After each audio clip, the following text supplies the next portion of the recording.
Yeah, taking it easy and slow. Thank you so much, DJ Ubete, for the string of reggae tunes. In the meantime, sometimes big moments start with small things, yeah? A call to a loved one, a Momo transaction to support family, a bundle to grow your business. But what if they could lead to something bigger than you ever imagined? With the MTN at 30 promo, every call, every text, every browse, every Momo transaction, every connection to home fiber, and every activity on the My MTN app earns you points towards amazing rewards. And this includes 9 brand new Toyota Land Cruiser Prados, over 10 million Ghana cedis in cash prizes, and unforgettable experiences just for you because every move counts. Yeah. Just dial *530# or use my MTN app to participate now, and let's stay connected everywhere you go. MTN at 30 promo. Make every move count. Terms and conditions apply.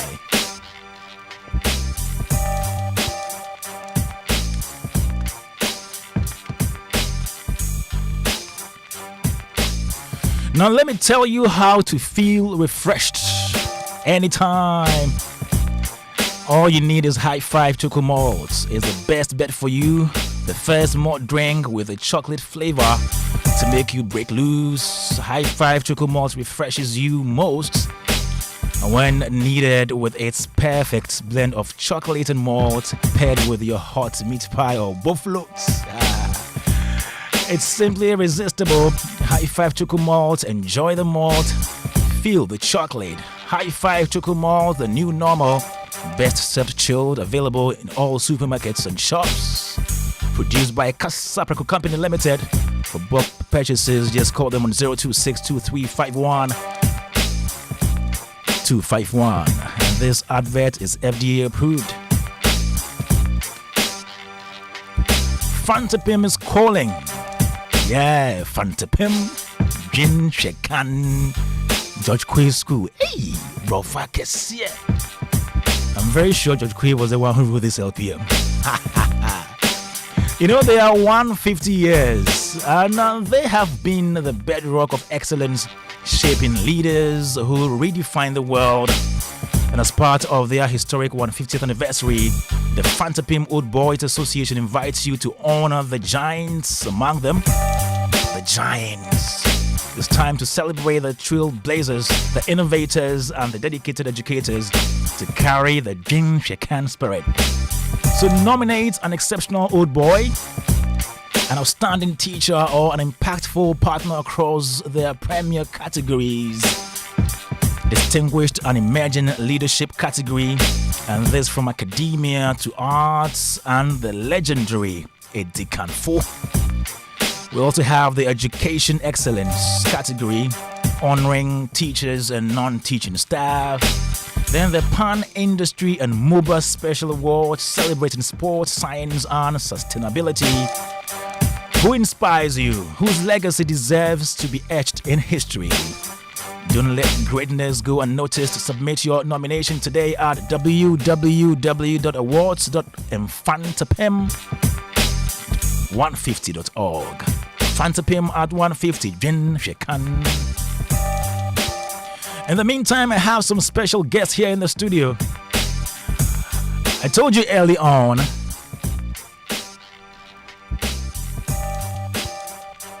Yeah, I told you that some big conference is coming up in September.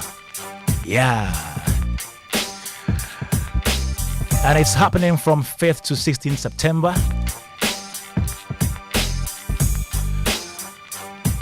Happening at the Mervyn Ambassador Hotel in Accra, bringing together government leaders, industry experts, researchers, and innovators from across West Africa to discuss how to use technology to navigate various locations with ease. And I have Samuel Elizoe. He is a business development and marketing lead, and then Gerald Kwesi Bimpon, account manager for Sambus Geospatial Limited. They are the organizers of Esri User Conference West Africa 2026. Let me say good afternoon to them. Good afternoon, sirs. Yeah, good afternoon. I hope you're doing well. Yes. Anita, I can't hear them. Come check the microphone for me. Okay. All right. So this is Joy 99.7 FM, Showbiz A to Z. And in a moment, we're talking a bit of location intelligence. We're talking a bit of geographic information systems. Microbial properties. Okay. We're talking all that. Hello, let me hear your voice again. Hi. Okay. I think your voices are low. All right. Who is Samuel Elizoy? Yes, I am. Okay, you are, and I can hear you. I can hear you. And then Gerald is that's Gerald. That's Gerald. All right. So let's talk about Sambus Geospatial Limited. What do you do? Let me start with you, Samuel. Okay. Thank you very much, and good afternoon to you and to your cherished. Sambus Geospatial is one of West Africa's leading geospatial technology companies. We've been in business for over 3 decades in the sector. We have supported government agencies, private businesses, educational institutions to help them utilize location data to make better decisions. We operate in 6 countries. Okay. Ghana, Gambia, Gabon, Oh, wow. Liberia, Nigeria, and Sierra Leone. We are headquartered in Ghana here, but we have 2 offices in Nigeria, one in Lagos and Abuja as well. We are the authorized distributors for Esri's GIS software. That's what we are popularly known for, but we are also in collaboration or partnered with some industry giants as well. That includes Trimble. Yep. They manufacture the Trimble GPS devices as well as survey devices. Yep. Wingtra, they manufacture the Wingtra drones as well. And then finally, NV5 Geospatial. They manufacture the MV suite of softwares. For our solution offerings, we cover end-to-end geospatial intelligence solutions, and so that includes data collection solutions, for example, maybe drone mapping. We also carry out spatial analytics, database management, enterprise GIS, capacity building as well, just to name a few. All right. So that's Sambus Geospatial Limited. Yeah. And you're also the organizers of the Esri User Conference West Africa. Yeah. And it's returning to Accra after its debut in 2005. Yeah, actually it debuted in 2024 in Abuja. And then it went to Lagos. That was last year. And it's coming home here in Accra. Coming home. I like that. Coming home. Yeah. So what is it all about, this Esri User Conference? Yeah, so the Esri User Conference is the largest annual gathering of geospatial professionals. It brings together... No, you explained geospatial. Oh, yeah. You can't just go away like that. We'll get to that. Don't worry. We'll get to it, definitely. We'll get to it. Yeah, so it's the largest annual gathering of geospatial professionals. It brings together government leaders, policymakers, and development partners to share ideas, showcase innovations, and also explore how location intelligence can be used to address real-world challenges. Yeah. And so this year's conference, like you mentioned earlier, is taking place here in Accra from the 15th to the 16th of September 2026 at the Movenpick Ambassador Hotel. The theme for this year's conference is connecting data, creating value, building West Africa's geo ecosystem. So that is the theme for this year. And so the conference is basically designed to inspire collaboration, knowledge sharing, and also to demonstrate how geospatial technology can be valuable in national and regional development. I don't want our listeners to get lost in this conversation. So, Gerard, are you going to explain what geospatial I'll talk is? about that. Let's talk about that. All right, thank you very much. Yeah, so I'll break it down. So that word geospatial is an amalgamation of 2 words, right? Geo and spatial. Okay. Geo referring to the earth where we find ourselves. Okay. And spatial referring to space. All right. So any space on the earth is essentially referring to any location on the earth. That's what we talk about geospatial. Okay. More specifically, GIS. I think you also you also heard and about that. GIS, Geographic Information Systems. What is exactly. that? Right. So GIS is like Geographic Information Systems. Think of it, to the layman, think of it as Google Maps, but with an added layer of intelligence, right? Okay. We all interact with Google Maps in one way or the other. If you're picking your Uber from one place to the other, the map you're looking on is running on Google Maps. GIS is similar in that regard, right? But it is more than just that. If, for example, government wanted to set up hospitals somewhere, right? Something has to inform the decision on where that hospital will be situated. And GIS enables you to combine the different factors you would consider before you site that hospital. If, for example, emergency services wanted to understand where would be the fastest route to respond to an emergency situation, GIS helps you optimize that route and then get to those that need the help that they need. Again, we experienced flooding here in Accra recently, right? Yeah. But GIS would be able to allow the relevant agencies to forecast and see exactly where those areas that are prone to flooding would be. You can simulate to the degree to which these areas will be affected. And so that is what GIS is all about. And those are the kind of things that GIS supports in our day-to-day lives. Okay. And let's talk about how beneficial the Esri user conference is going to be to us as Ghanaians. Let me go to you, Samuel. Okay, so I mean, I'll take that, Kwame. So to the everyday Ghanaian, right, it is important because it affects you in ways that are not readily apparent to you. If, for example, today we see that development is springing out towards the outskirts of Accra, right? And so utility services would have to hit those who are deciding to build in those areas, right? So the decision to expand the network is informed by GIS. And so that is how direct or indirect in this case, that's the kind of impact that GIS has in your day-to-day life, right? For both electricity utilities and then water utilities, right? How they expand the network is informed by GIS, right? And then when you take also the example of agriculture, our food security, the decision for farmers to be able to understand where to even plant what is also informed by GIS. So when you walk out to your local grocery shop to buy your ingredients, you may not even think about GIS having an impact. But the fact that you have that vegetable here, GIS is informing the farmer that planted that where they even had to plant that in order for it to mature and get you their groceries. And how do you determine that? Is there a technological system that is available to me, an ordinary Kwame Dazi, to use to determine that? Yes, that is indeed, and that is what we refer to as the GIS, right? That is the Geographic Information System. It comes in different variants, right? But we are, for us, primarily the GIS platform that we champion is known as ArcGIS, right? And that is available to you for you to use to perform some of these things depending on exactly what it is you want to do. Okay. So for the farmer, for example, with GIS, you can, if this is a commercial farmer, has about 100 acres, right?